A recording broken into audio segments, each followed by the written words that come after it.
예, 오늘은 설교 제목을 한번 볼까요? 뭐라고 나와 있습니까? 성령님의 임재와 영적 돌파. 거창한 제목이죠. 근데 이게 요 사이 우리 이제 그 교회를 보면요, 이 두 단어가 많이 회자가 돼요. 첫 번째는 임재라고 하는 단어하고요, 또 하나는 돌파라고 하는 단어입니다. 임재가 뭡니까, 여러분? 임하여 있는 것, 그죠? 임하여 있는 것. 그리고 돌파라고 하는 것은 뚫고 나가는 것. 이 두 단어가 이렇게 요새 여러분들이 아마 뭐 설교를 들으시거나 책을 보시면, 뭐 방송을 들으시면 이 단어가 많이 언급되는 것을 볼 수가 있습니다. 원래 이게 성경에 나오지 않습니다만, 그러나 성경을 가만히 보면 이 두 가지가 굉장히 중요한 신앙적 요소임을 알 수가 있습니다. 자, 임재, 하나님의 임재, 성령님의 임재. 자, 임재라고 하는 것은 그곳에 임하는 것 아닙니까? 그렇죠? 자, 우리가 신앙할 때 예수를 믿게 되면 하나님의 성령이 우리 안에 거하십니다. 여러분들이 알 수도 있고 모를 수도 있어요. 근데 나는 목사님 모르겠는데요, 내 안에 성령이 계신지 안 계신지 모르겠습니다. 그런 분도 있죠. 여러분들이 이곳에 오신 것도 성령님의 은혜입니다. 성령이 감동에 여러분 따르신 겁니다. 여러분들이 말씀을 사모하고 찬송이 좋고 기도가 되고 하는 것들이 다 하나님의 성령의 역사인 줄로 믿으시기 바랍니다. 성경은 항상 우리는 성령을 모시고 살기 때문에 성령의 감동과 성령의 역사에 같이 따라야 된다고 말씀합니다. 성령에 이끌린 삶을 사실 수 있도록 하나님이 은혜를 주세요. 그러니까 내가 성령을 이끄는 게 아니라 성령님이 내 삶을 이끄시는 거예요. 그러니까 크리스찬들이 행해야 될 가장 중요한 신앙의 요소가 예배입니다. 지금 저와 여러분은 하나님의 가장 기뻐하시는 신앙의 행위를 하고 계신 겁니다. 예배죠. 예배를 드립니다. 자, 예배는 교회에서 드립니다. 교회라고 하는 것은 눈에 보이는 가시적 건물이 아니고 하나님이 부르신 사람들의 공동체가 교회입니다. 원래 교회라고 하는 것이 헬라어로 에클레시아라고 하는 말인데, 뜻은 뭐냐면 하나님이 불러낸 사람들의 모임이라는 뜻입니다. 여러분들 이곳에 온 게 아니라 하나님께서 부르신 겁니다. 그래서 부르시면 여러분들 응답해서 이곳에 모여서 주님의 이름으로 예배를 드립니다. 예배를 드릴 때 가장 중요한 것은 뭐냐면, 내가 하나님 앞에 예배를 드릴 때 제일 중요한 것은 내가 드리는 대상이 누군가 하는 것을 확실하게 하셔야 됩니다. 우리가 예배드리는 대상은 전능하신 하늘에 계신 하나님이십니다. 그죠? 하나님께 예배하는 겁니다. 그리고 예배할 때 가장 중요한 우리 중심, 진심으로, 성경 보면 영과 진리로 예배할지니라 말씀하고 있죠. 영적으로, 하나님 영이시기 때문에 영적 예배를 드려야 되고, 진리란 말은 진심으로, 그죠? 참으로, 이런 뜻이죠. 자, 이렇게 예배하는 자들을 하나님이 찾으시고 기뻐하십니다. 그럴 때 제일 중요한 요소 중에 하나가 뭐냐면, 예배할 때 성령으로 예배를 드리셔야 된다는 거. 아시겠죠? 이 세상에 많은 모임들이 있지만 하나님이 인정하시는 모임은 그 모임 가운데 하나님의 성령께서 임하셨을 때, 하나님의 성령이 주관하시는 모임이 하나님이 인정하시는 모임이고 예배가 됩니다. 아무리 많은 사람이 모였어도 그 가운데 성령님이 운행 안 하시고 성령이 임재 안 하시면은 하나님이 기뻐하시는 예배가 되기 어렵습니다. 여러분들 예배를 드리러 오실 때 하나님, 오늘 예배에 하나님의 영이신 성령님 임재해 주십시오. 성령님 오셔서 예배를 주관해 주십시오. 말씀이 선포될 때 말씀이 들려지게 하시고, 말씀이 깨달아지게 하시고, 내가 죄인인 것이 느껴지게 하시고, 회개할 수 있는 마음을 주시고, 하나님의 사람을 살 수 있는 지혜와 능력과 은혜를 달라고 기도하시기 바랍니다.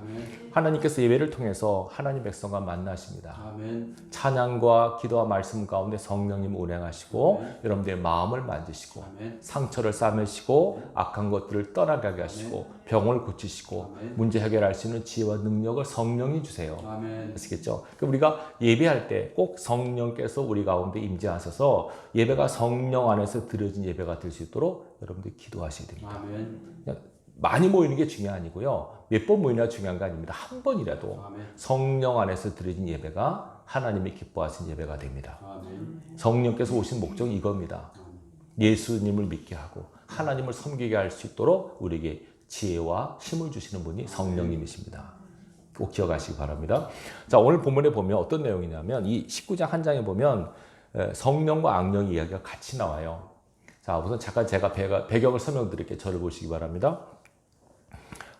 이 사울 왕, 이스라엘의 일대 왕이 사울 왕 아닙니까? 사울 왕 때 이스라엘이 블레셋과 전투를 해요.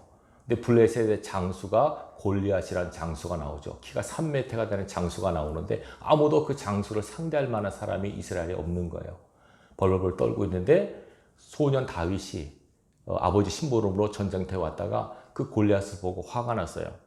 골리앗이 뭐라 그러냐면 막 하나님을 조롱하고 비판하고 막 약 올리는 거예요. 근데 아무리 약 올려도 이스라엘은 그 골리앗을 상대할 만한 장수가 없으니까 화가 나고 속상하지만 벌벌벌 떨고 있는 거예요. 소년 다윗은 화가 났습니다. 의분에 사로잡혔습니다. 네가 저거 누군데 감히 하나님을 욕한다고, 하나님 백성 이스라엘을 조롱한다고 화가 났어요. 내가 없애겠다고. 근데 너무 어리고 목동 아닙니까?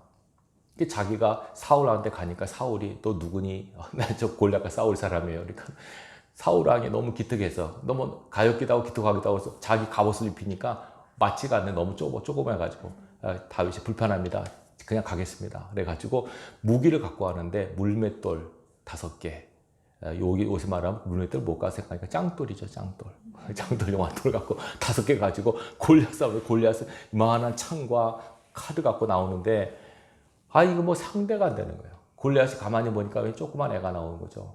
그러니까는 개라고 비판합니다. 왜 개가 나오느냐 이런 식으로 조롱을 하죠. 그러니까 다윗이 소년이지만 얘기를 하죠. 너는 창과 칼로 나한테 오지만 나는 내가 조롱하는 만군의 여호와 이름으로 내게 간다. 이렇게 나가는 거예요. 여러분 그 모습이 얼마나 하나님 보기 기특할까요? 그 장수들 벌벌 떠는데 소년이 겁도 없이 그 거인 앞에 당당히 나갑니다. 하나님의 살아계심을 믿고 골리앗도 크지만 더 크신 하나님이 내 뒤에 계신 것을 믿고 그 믿음으로 당당히 나갑니다. 그래서 그냥 물맷돌 하나 가지고 휙 돌려다가 확 던지니까 어디 맞았습니까? 여기 딱 맞아요. 그러더니 쿵 쓰러지는 거예요. 가만히 보고 있던 사람들이 기겁을 하죠. 블레셋 사람들 아니 저 거인이 한 번에 쓰러지다니. 이스라엘 사람도 아니 저 소년이 저 거인을 쓰러뜨려. 서로 놀라는 겁니다. 그래서 다윗이 가서 골리앗의 칼을 빼서 목을 칩니다. 그러자 승기를 잡은 이스라엘이 전쟁에서 대승을 거두죠. 그때부터 다윗은 이스라엘의 영웅이 돼요. 스타가 된 겁니다. 소위 말하면 스타가 된 겁니다. 자, 그게 얼마나 좋습니까? 사울 왕은 전쟁에 이겼죠. 근데 이런 일이 벌어집니다. 사람들이 너무 다윗을 좋아해서 영웅이 되니까 이렇게 노래를 해요. 사울이 죽인 자는 천천히요, 다윗이 죽인 자는 만만이로다. 딱 이게 사울 왕의 귀에 들려요. 딱 그 순간 사울이 어떤 마음이 들까요? 시기하는 마음이 들어요. 다윗은 만만 나는 천천히라고 사울이 그때부터 시기하게 잡혀요. 그래가지고 이런 말을 합니다. 저가 이제 나라밖에 얻을 것이 뭐 있겠냐. 저거 좀 있어 왕 되겠네. 이런 식으로 해요. 그때부터 사울이 다윗을 주목합니다. 경계를 하기 시작해요. 근데도 하나님께서는 다윗 편에 서서 다윗이 가는 곳마다 이기게 하시고 사람들의 은총을 한 몸에 받아 인기가 짱이에요. 점점점 사울이 다윗을 두려워해요. 그래서 틈만 나면 어떻게 할까? 없앨까를 생각을 해서 마침내 자기의 딸 미가를 다윗한테 줘가지고 내 딸을 통해서 어떻게든 목숨 없애겠다 이런 생각까지 하는 거예요. 그렇게 아주 사울이 그런 가운데 있는데 그런 가운데 악령이 임합니다. 사울에게. 악한 영이 임하는 순간에 사울이 자기의 어떤 자리 앞에 다윗이 있는데 창을 빼서 다윗에게 던집니다. 여러분 귀신을 사로잡으면 이런 행동을 해요. 던집니다. 다윗이 가만히 있다가 사울이 갑자기 창을 빼더니 얼마나 놀랐겠습니까? 피해가고 도망갑니다. 이런 일이 있는 겁니다. 계속 몇 번 이래요. 그러니까는 다윗이 이해를 못해요. 아니 왜 왕이 내 장인 되신 분이 왜 나를 죽이려고 그러지? 사울 왕의 아들 요나단은 굉장히 다윗을 굉장히 좋아했다 나오죠. 남자지만 굉장히 너무 친합니다. 너무 다윗 사랑했습니다. 자기가 아버지한테 설득해 보겠다고 그래서 아버지한테 설득하면 아버지 왜 그러십니까? 다윗이 뭘 나쁜 게 한 게 있습니다. 우리나라 영웅이고 골리앗을 우리 나라를 구한 사람인데 왜 그러세요 아버지? 그러니까 다윗이 사울이 그래 내가 잘못했다 그러지 않을게 이렇게 얘기를 해요. 근데도 악령이 사로잡히면 또 다윗을 죽이려고 하는 거예요. 이제는 다윗이 안 되겠다 싶어서 도망을 갑니다. 그때부터 다윗이 도망자 생활이 시작됩니다. 영웅에서 한순간에 도망자로서 사울이 계속 다윗을 찾아다닙니다. 약 12년 동안 군사 3,000명을 풀어서 다윗이 있다고 하는 곳이면 가서 수색해서 죽이려고 합니다. 다윗이 도망가는데 어디로 가냐면 본문에 보면 라마라고 하는 지역으로 도망을 가요. 오늘 19절의 그림입니다. 18절 보십시오. 다윗이 도피하여 라마로 가서 사무엘에게 나가서 사울이 자기에게 행한 일을 다 전하였고 다윗과 사무엘이 나요스로 가서 살았더라. 자, 이 라마라고 하는 건 사무엘 선지자의 고향이고요. 이 나요시라 나오죠. 나요스로 가서 살았다. 나요시라 말은 뭐냐면 공동체 모임이라는 뜻이에요. 조그만 공동체. 그래서 이곳이 어떤 곳이냐면 라마에 있는 나요시라고 하는 것은 사무엘이 우리식으로 설명드릴게요. 사무엘이 학장으로 있는 선지학교예요. 신학교란 말이에요. 신학교. 아시겠죠? 우리식으로 말하면 보기 나와 있지 않습니까? 그래서 사울이 전령을 보내서 다윗을 잡으려고 군인을 보내요. 근데 재밌는 게 사울의 신부름 받은 군인들이 다윗을 죽이려고 라마 나요스에 갔는데 어떤 일이 벌어지냐면 하나님이 영임하는 거예요. 거기에 성령이 임해가지고 다윗을 잡으려고 갔던 군인들이 갑자기 막 성령 충만해서 예언을 하고 난리를 치는 거예요. 이상하지 않습니까? 군인 죽이려고 하는데 갑자기 성령 받아서 막 예언을 하고 막 방언했단 말 안 하지만 어떤 예언을 하고 막 성령 충만한 모습을 보이는 거예요. 그 사울이 이 말을 듣고 아니 지금 내가 보내 쟤들이 왜 안 오냐? 성령 받아서 막 은혜 충만합니다. 하니까 화가 나가지고 두 번째 또 보냅니다. 두 번째 군인들이 또 가는데도 또 라마나에 도착하자마자 성령 받아서 막 예언을 하고 막 난리를 칩니다. 세 번째까지 그렇게 합니다. 사울이 이거 문제가 있다 싶어서 자기가 직접 갑니다. 사울이 보내는 네 번째는 보십시오. 뭐라고 하는 거 볼까요? 자, 22절입니다. 23절 사울이 라마 나요스로 가니라. 직접 가죠. 그런데 하나님의 영이 그에게도 임하시니 그가 라마 나요스 이르기까지 걸어가며 예언을 하였으며 좀 더 나가서는 옷을 벗고 사무엘 앞에서 예언을 하며 하루 밤낮을 벗은 몸으로 누웠더라. 그러므로 속담에 이르기를 사울도 선지자 중에 있느냐 하니라. 사울도 선지자였어? 이렇게 왕이 선지자였다고? 왕도 예언을 한다고? 왕도 성령 받았다고? 이런 소문이 퍼진 겁니다. 자, 보십시오. 다윗을 죽이려고 한 사람들이 다 하나님의 성령의 충만함을 받고 사람들이 다르게 된 겁니다. 이상하게 된 겁니다. 자, 이게 무슨 의미가 있을까요, 여러분? 라마라고 하는 지역에 있는 나요세, 쉽게 말하면 어느 지역에 있는 신학교에 가는 사람마다 뭘 받아요? 성령을 받는 거예요. 성령을 받아요. 희한하지 않습니까? 그죠? 그곳에 하나님의 성령이 늘 충만히 임재했다고 하는 것을 보여주는 내용이에요. 사무엘이 학장으로 있고 밑에 선지자들이 밑에 선지 생도들이 훈련받고 있는 이 선지학교에 선지동산에 군인들이 누가 가도 상관없어요. 군인들이 누가 가도 가는 사람마다 성령 받고 오는 가는 사람마다. 이전에 합동신학교 다닐 때 교수님이 야 우리도 이랬으면 좋겠다. 우리 학교 들어온 사람마다 성령 받고 예언하고 이랬으면 좋겠다. 말씀하신 기억이 납니다. 여러분 이게 얼마나 중요합니까? 이게 뭘 상징합니까? 성령께서 임하시는 곳. 어디 임했다고요? 사무엘을 비롯한 하나님을 경외하는 사람들이 있는 그 공동체에 하나님의 성령이 임재해 계신 겁니다. 그러니까 누구든지 그곳에 들어온 마다 성령의 임재, 성령의 어떤 능력을 체험하는 그런 역사가 나타나는 겁니다. 이게 왜 중요하냐면 우리 여러분 신앙할 때 그죠? 말씀드렸지만은 우리는 성령에 이끌린 삶을 사셔야 돼요. 그죠? 하나님의 성령에 이끌림 받는 삶을 살게 하기 위해서 우리 안에 성령을 주셨어요. 자, 성령은 두 가지로 보통 나타나요. 하나는 예수를 믿게 되면 성령이 우리 안에 오세요. 내주하시는 성령, 따라하십시다. 내주하시는 성령. 우리 안에 거하십니다, 성령이. 그죠? 고린도서 3장 16절에 너희가 하나님의 성전인 것과 하나님의 성령이 너희 안에 거하시는 것을 알지 못하느냐? 이렇게 묻고 있습니다. 여러분 안에 성령이 거하세요. 내주하시는 성령. 그런데 이것뿐만 아니고 또 하나 임재하시는 성령이 계십니다. 위로부터 임하는 성령의 역사가 있습니다. 내주하시는 성령은 우리는 구원하고 임재하시는 성령은 우리에게 능력을 주십니다. 오순절에 성령이 임했을 때 그들이 능력을 받습니다. 은사를 받습니다. 방언을 하고 예언을 하고 여러 가지 은사가 임해서 힘있게 하나님의 복음을 전하는 자들로 변화됩니다. 이해되시겠죠? 그러니까 우리가 이게 왜 필요하냐면 성령을 내주하는 성령을 받으면 이 사람이 이제 변하죠. 가치관과 의식이 바뀌는데 그래도 한꺼번에 확 삶이 바뀌질 않습니다. 능력 있는 하나님의 사람으로 살기가 어렵습니다. 원체 그 전에 살았던 삶의 스타일이 있지 않습니까? 믿기 전에 살았던 삶의 방식과 패턴이 있잖아요. 이걸 한꺼번에 바꾸기가 어렵거든요. 근데 위로부터 오면 하나님의 능력의 성령이 임하면 바꿔집니다. 기도원 같은 걸 사사 기도원을 보면 아주 소심하고 연약한 사람인데 성령이 임하니까 확 바뀌어버리는 거예요. 사람이 바뀝니다. 이렇게 강한 임재 속에 하나님의 성령이 역사할 때 그 사람이 비로소 하나님이 원하시는 지혜와 능력을 가진 충만한 사람으로 바뀐다는 것을 주목하시기 바라요. 그래서 우리가 신앙은 여러분, 기독교 신앙은 이론, 논리 이런 게 아니고요. 체험이에요. 체험이에요.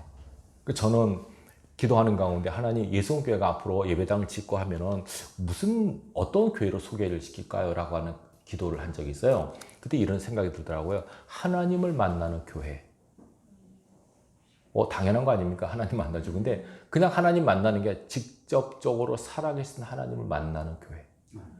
그러니까 예배를 드리러 와서 그냥 모여서 그냥 앉았다가 설교 듣다 가는 게 아니고요. 그 예배 가운데 임하시는 하나님을 만나고 체험하는 교회. 성령께서 임재해 계셔서 말씀과 기도와 찬양 가운데 역사하셔서 마음을 어루만지시고 마음의 상처 아픔을 치유하시고 또 지혜와 능력을 공급하시는 하나님의 성령의 능력을 체험하는 교회. 하나님이 정말 살아계셔서 역사하시는구나. 말로만 듣던 하나님이 계시는구나. 이걸 여러분 직접 느끼시고 체험하는 교회가 되는 것이 바람직합니다. 죽은 신앙이 아닙니다. 살아있는 신앙, 살아있는 믿음. 오늘 신앙인은 살아있어야 되지 않습니까? 우리 안에 역사하신 하나님의 성령의 감동을 따라 우리가 신앙하는데 하나님께서 원하시는 신앙은 우리가 살아있는 믿음의 신앙을 하기를 원하세요. 근데 그러기 위해서는 우리가 육을 입고 있기 때문에 항상 우리가 살다가 보면 지치고 피곤하고 낙심하고 좌절하고 해서 이렇게 어쩌면 성령의 능력을 이렇게 상실하는 때가 많아요. 그때 예배를 통해서 다시금 하나님의 임재를 통해서 여러분에게 성령의 능력과 은혜가 공급이 돼요. 성령의 임재가 있는 예배를 드리면 오늘 본문에 보세요. 이 라마나에서 임한 사람처럼 그곳에 가자마자 성령 받는 거예요. 얼마나 중요합니까, 여러분? 옛날에 하늘산 기도원에 이천서 목사님이 쓰여진 하늘산 기도원에는요, 거기 가면 영적 분위기가 달라요. 거기서 조금만 하면 뭘 받는다 그럽니까? 방언받다. 모두 방언받는다. 이렇게 소문이 날 정도로. 그만큼 영적 분위기가 충만해요. 그런 곳이 돼야 돼요. 그냥 가서 썰렁하고 이러면 안 돼요. 여러분, 교회든 가정 여러분 심령이든 하나님의 성령의 임재하심이 늘 충만하게 있으셔야 돼요. 그러면 성령의 임재는 어떻게 되느냐? 두 가지만 말씀드리겠습니다. 성령께서 임재하시기 위해서, 오시기 위해서 가장 중요한 첫 번째 요소는 간절함입니다. 사모함. 오순절 성령께서 어떻게 오셨는가를 잘 보십시오. 그들이 모여서 약속의 말씀을 따라 모여서 기도했습니다. 예수님께서 말씀하고 있죠. 모여서 기도하라고요. 예루살렘을 떠나지 말고 아버지께서 주신 약속같이 성령을 기다리라고 모여서 성령의 오시기를 간절히 기도했어요. 간절하게 사모하는 마음 가운데 성령이 임하십니다. 두 번째는 그 간절함과 함께 성령은 거룩한 영이기 때문에 우리 심령이 깨끗하셔야 됩니다. 따라하십시다. 성결함. 이것이 성령께서 임하시는 중요한 이유가 됩니다. 왜 그런지 아십니까? 영적 속성을 여러분들이 아셔야 됩니다. 마태복음 24장 28절을 보면 이런 말이 있습니다. 예수님께서 이런 말 하세요.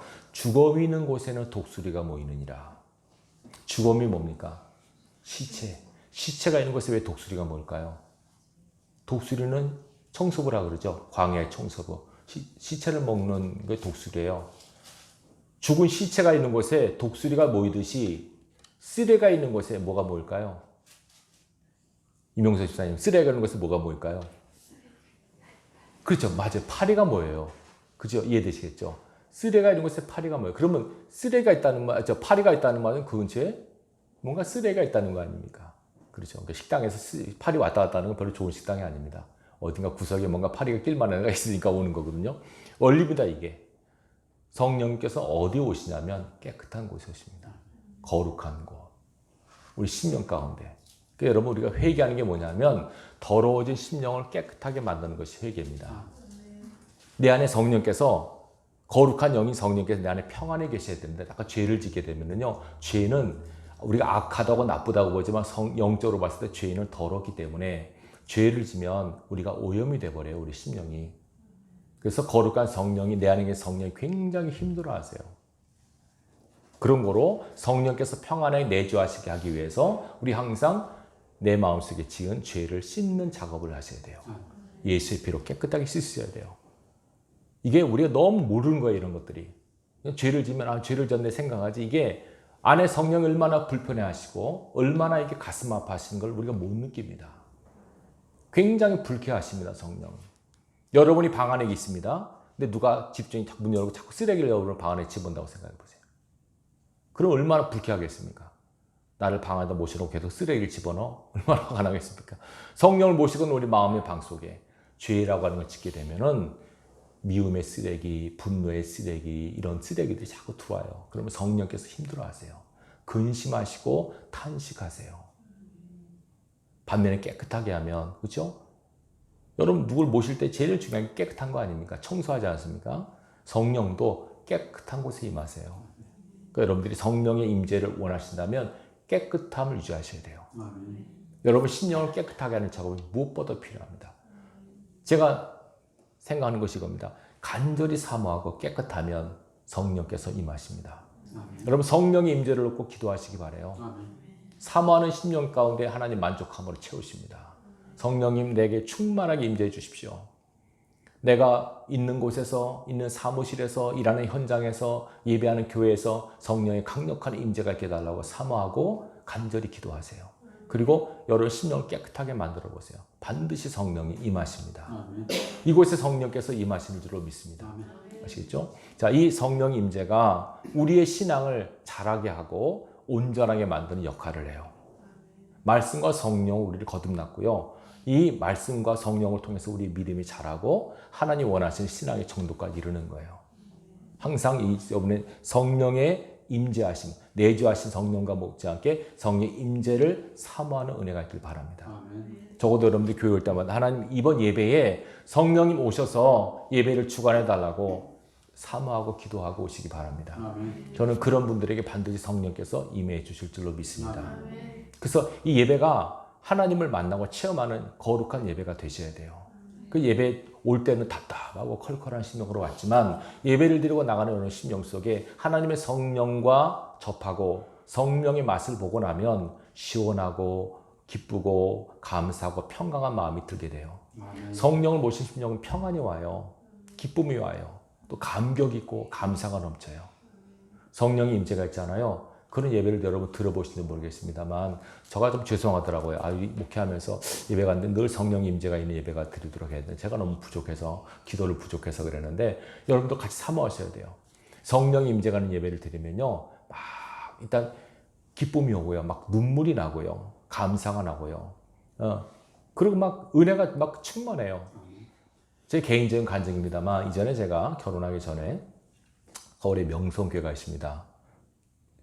명일동의 명성교회, 우리나라 새벽기도 제일 많이 모인다는 교회거든요.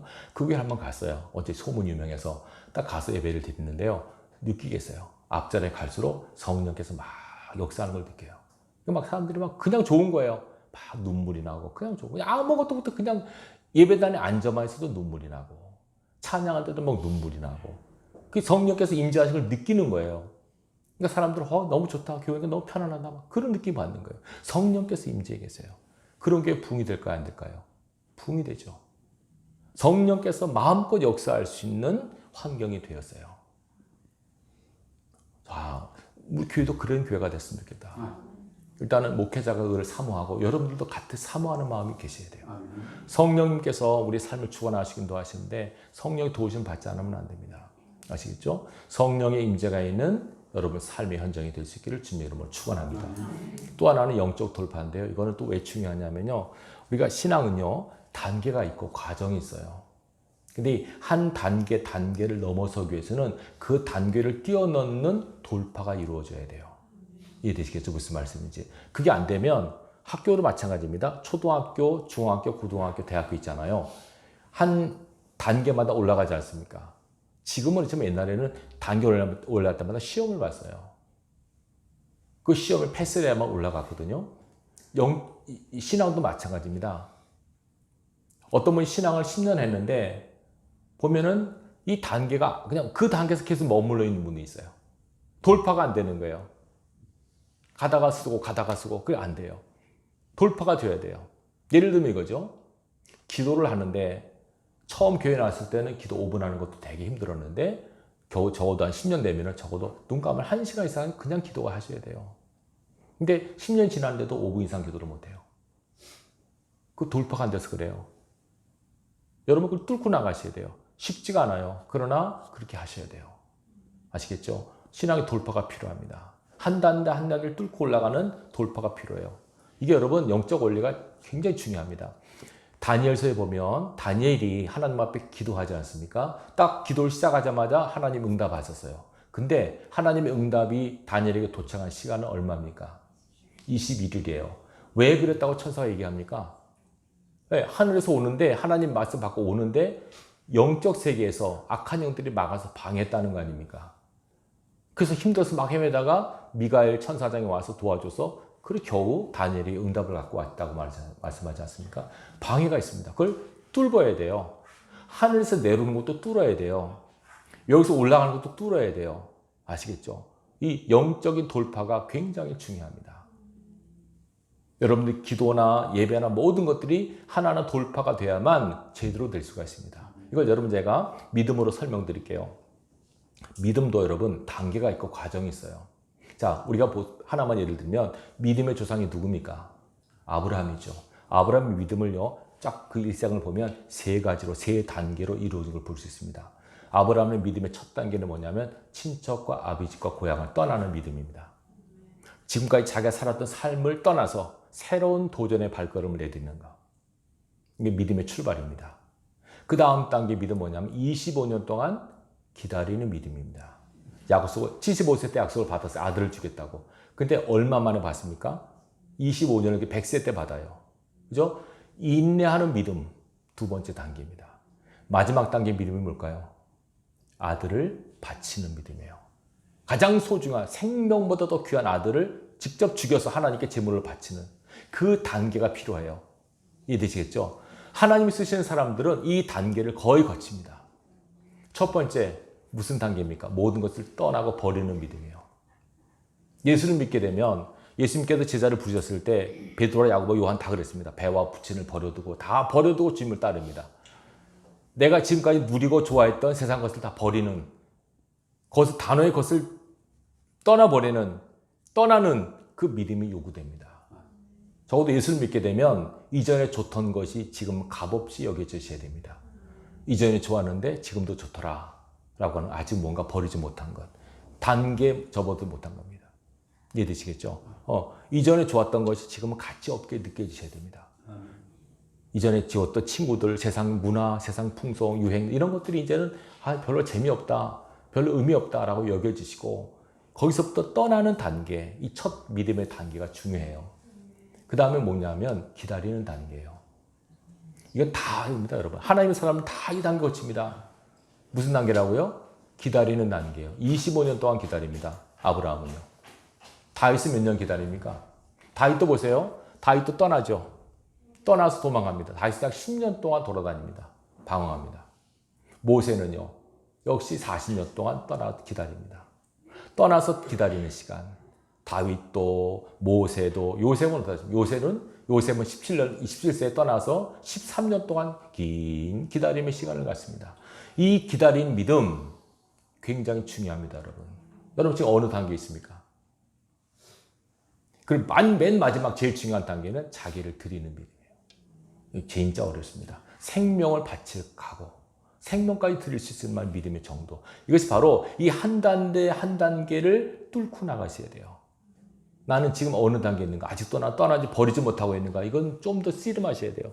아직도 세상 것이 좋고 세상 친구들이 좋고 뭐 텔레비가 좋고 뭐 이러면 아직 좀 더 하셔야 돼요. 더 뚫으셔야 돼요. 아시겠죠? 뚫으셔야 돼요. 두 번째는 뭐예요? 기다리는 거. 조급하고 이러면 안 되죠. 아시겠죠? 하나님께서 약속하신 것은요, 때가 있어요. 여러분 스스로 때를 재단하지 마시고 하나님의 때에 하나님의 약속은 반드시 이루어집니다. 여러분들이 기다리는 인내하는 믿음을 키우셔야 됩니다. 하나님께서는 모세가 40년을 기다렸죠. 다윗은 10년을 기다리고 요셉은 13년을 기다리고 다 기다립니다. 다 그 기다리는 인내, 이 기다림의 믿음을 하나님 요구하세요. 이것도 여러분 이것도 뚫고 나가셔야 돼요. 조급하고 초조하면 안 됩니다. 아무리 급해도 하나님의 때가 있다는 걸 기억하시고 이 기다리는 믿음을 하나님 앞에 보이시기 바랍니다. 그리고 마지막으로는 헌신하는 믿음이죠. 다 드릴 수 있는 이거 굉장히 어렵지만은 이 단계를 여러분들이 거치셔야만 하나님 쓰시는 사람이 돼요. 아시겠죠? 이 한 단계 한 단계를 뚫는 돌파하는 그 믿음을 여러분들이 하나님 앞에 보이시기 바랍니다. 이 영적 돌파는요 쉽지가 않아요. 그러나 꾸준히 하나님 앞에 말씀 못 듣고 꾸준히 하는 것보다 강한 거 없습니다. 꾸준히 하는 거. 여러분 거 길 가다 보면 포크레인 돌 깨는 거 보셨습니까? 어떻게 깨던가요? 이 끝에다 말하는 뭐 쇠꼬챙 하나 다 넣었죠. 그다음 어떻게 하면 돌을 땅땅땅땅 계속 하죠. 언제까지? 쪼갤 때까지 합니다. 쪼갤 때. 한 번에 빵 쪼개지던가요? 아닙니다. 달달달달 계속 합니다. 쪼갤 때까지. 여러분 그렇게 하셔야 됩니다. 계속 말씀으로 여러분 속에는 어둠의 진들. 여러분 죄를 짓게 되면요, 죄가 우리 마음속에 집을 져요. 악한 것들이 견고한 진을 쌓아요. 한 번에 안 무너집니다. 그게 수십 년 동안 쌓은 게 어떻게 한 번에 무너집니까? 계속 말씀으로 공격하고 기도로 공격하면 금이 가서 결국은 쪼개지고 여리고서 무너진 날이 옵니다. 그때까지 여러분들이 믿음으로 기도로 싸우셔야 됩니다. 이 영적 돌파가 우리의 삶의 승리를 가져옵니다. 꼭 기억하시고요. 이번 한 주간 앞으로도 항상 하나님의 성령 임재 아래에서 영적 돌파해서 여러분 믿음의 승리를 구할 수 있기를 바랍니다. 다음에 또 시간이 되면 영적 세계 원리들 다시 한번 더 여러분께 설명드리길 소망하고 하나님 임재를 늘 사모하시고 하나님 내가 영적 돌파를 이루게 하옵소서. 오늘보단 더 나은 내일을 주십시오. 어제 머물리지 않게 하옵소서. 기도 시간도 더 깊고 더 길게 더 오래 할 수 있게 하시고 말씀도 더 깊게 보게 하시고 더 하나님과 깊은 영적 교제를 나눌 수 있는 영적 돌파의 능력을 달라고 기도하시기 바랍니다. 반드시 하나님이 주십니다. 믿음으로 선포했습니다. 여러분 말씀 받으시고 여러분 임재 은혜와 돌파의 능력을 체험하시고 누릴 수 있기를 주님의 이름으로 축원합니다. 기도하겠습니다. 아버지 하나님 감사합니다. 오늘 이 시간 하나님의 거룩한 성령께서 우리 가운데 임하심을 감사를 드립니다. 성령의 임재 아래 살아가는 저희를 되게 하여 주시고 하나님 우리의 믿음의 돌파가 이루어지기를 소망합니다. 어제와 다른 오늘, 오늘과 다른 내일을 허락하여 주셔서 우리 믿음이 장성한 분량에 이를 수 있도록 은혜를 더하여 주옵소서. 그리하여 믿음의 정점에 하나님이 주신 놀라운 약속과 축복을 누리는 저희를 되게 하여 주옵소서. 이번 한 주간도 승리할 줄로 믿습니다. 사랑하는 백성들을 축복해 주시고 이번 한 주간 동안 성령의 능력으로 영적 돌파를 이루어서 승리의 개가를 부르게 하여 주옵소서.